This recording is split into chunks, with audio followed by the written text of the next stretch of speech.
Bonjour à toutes et à tous, j'espère que vous allez bien, c'est Lucas et bienvenue dans une nouvelle vidéo de Physique Calisthenics. Aujourd'hui, comme vous avez pu le voir dans le titre de la vidéo, ce n'est pas une vidéo comme vous en avez l'habitude sur ma chaîne, c'est un podcast donc vous pouvez parfaitement faire autre chose en même temps que vous écoutez ce podcast. Alors, la première chose que vous devez savoir concernant le stress, c'est que dans notre société occidentale, on croit que le stress est un problème. Alors qu'en fait, le vrai problème, c'est qu'on considère le stress comme étant un problème, alors qu'en réalité, il nous est utile. Mais avant d'aller plus loin, je vais commencer par vous expliquer les points clés physiologiques du stress. Pour déclencher le stress, il nous faut en premier lieu un stresseur, c'est-à-dire une information autant visuelle, qu'auditive ou tactile, qui est interprétée par notre cerveau comme étant un danger pour notre intégrité physique. Suite à ce stimulus, le cerveau donne l'alerte à tout l'organisme comme quoi sa survie est en danger. L'organisme va donc mettre en place une réponse aspécifique, ça veut dire qu'elle ne dépend pas du stresseur, afin d'augmenter ses chances de survie. Cette réponse, vous en avez certainement déjà entendu parler, c'est la libération de catécholamines, typiquement l'adrénaline, dans le sang et au niveau des organes de la survie. Ces organes, si vous réfléchissez un petit peu, ce sont ceux qui vont vous permettre d'échapper au danger. Donc ce sont les muscles striés-squelettiques, donc les muscles du mouvement volontaire, le cœur, car c'est lui qui apporte l'oxygène, enfin le sang, et donc l'oxygène aux muscles pour qu'ils puissent fonctionner, et le cerveau, car sans le cerveau, impossible de coordonner tout le reste. Le rôle des catécholamines va alors être de préparer l'organisme à une activité physique intense. Typiquement, elles vont entraîner une augmentation du rythme cardiaque, de la vigilance et de l'attention. Toutes ces réactions vont nous permettre d'augmenter nos chances de survie, et il faut bien savoir que ça fait des millions d'années que cette réponse a été mise en place. Donc elle s'est peaufinée au fil des ans. Et si on a encore envie, et si le stress, ça existe encore, c'est que cette réponse est vachement efficace. Pour récapituler, le stress, c'est une réaction naturelle qui augmente les chances de survie et les performances physiques et cognitives. Cette réponse se met en place suite à l'acquisition d'un stimulus sensoriel qui est interprété comme une mise en danger pour notre intégrité physique.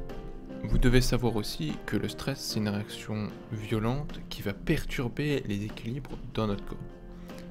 Typiquement, lorsqu'on est en état de stress, les vaisseaux sanguins qui vont vers les organes végétatifs, donc c'est-à-dire vers les organes digestifs, les organes reproducteurs, vont s'étrécir, si bien qu'il y aura moins de sang qui va aller vers ces organes, et les vaisseaux sanguins qui vont vers les organes de la survie, donc le cœur, les muscles du mouvement volontaire et le cerveau, vont se dilater pour permettre une meilleure irrigation de ces organes et les préparer à un effort intense. L'état de stress est donc censé être un état passager, car si on reste trop longtemps en état de stress, c'est-à-dire plusieurs semaines, plusieurs mois, on va moins assimiler les nutriments qu'on mange et notre système immunitaire, qui est aussi un système végétatif, va être moins performant car ce sont les organes de la survie qui vont être privilégiés. On va alors tomber plus facilement malade et nos chances de développer un cancer vont être rehaussées, étant donné que notre système immunitaire n'aura pas l'énergie nécessaire pour traquer les cellules cancéreuses convenablement. Maintenant qu'on en sait un peu plus sur le stress, appliquons ce qu'on vient d'apprendre à un cas concret. J'ai choisi pour ce podcast une prise de parole devant un public. Lorsqu'on va prendre la parole devant une audience, on stresse. C'est dû à la société qui nous a mis en tête qu'il faut faire attention à l'image qu'on rend aux autres personnes. Parce que lorsqu'on prend la parole devant une audience, notre organisme, enfin notre intégrité physique n'est pas en danger. Personne ne va venir nous frapper alors qu'on parle. Mais malgré tout, ce que notre société occidentale nous a inculqué, reste ancré profondément en nous, et même moi, lors d'une prise de parole en public, eh bien, je stresse. Mais ce n'est pas un problème, justement parce qu'on a vu que le stress, ça améliorait nos performances. Donc stresser avant de prendre la parole en public, c'est tout à fait normal, et ça va nous permettre de faire un meilleur discours que si on ne stressait pas. En revanche, si on commence à se battre contre notre stress, donc là, ça veut dire qu'on se bat contre soi-même, on croit que le fait qu'on stresse, c'est un problème.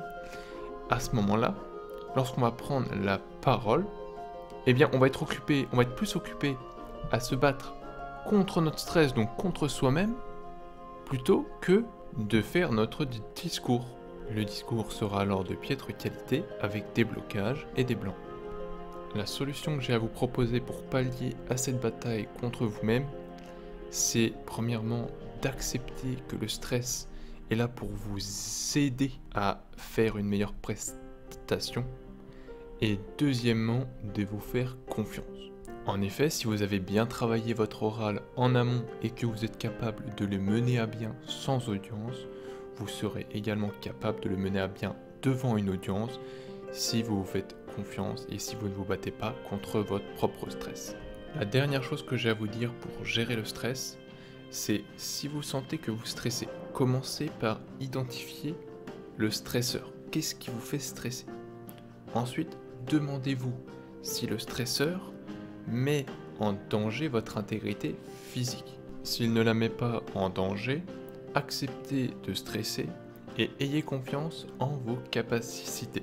Si en revanche vous vous sentez menacé physiquement, acceptez quand même le stress car il est là pour vous aider. Puis analysez votre environnement pour essayer de trouver un échappatoire. En bilan, retenez que le stress est votre allié. Il va vous permettre d'augmenter vos performances physiques et cognitives. Néanmoins, son action ne doit être que ponctuelle, car être en état de stress coûte beaucoup à l'organisme et nuit à son développement. Si vous avez besoin d'un petit coup de pouce pour gérer le stress, utilisez les cycles de respiration profonde, aussi appelés la technique du souffle de concentration intégrale, qui consiste à inspirer et expirer à fond en se concentrant sur l'air qui rentre dans nos poumons, les mouvements de la cage thoracique et la sensation de sérénité que cela dégage dans tout l'organisme.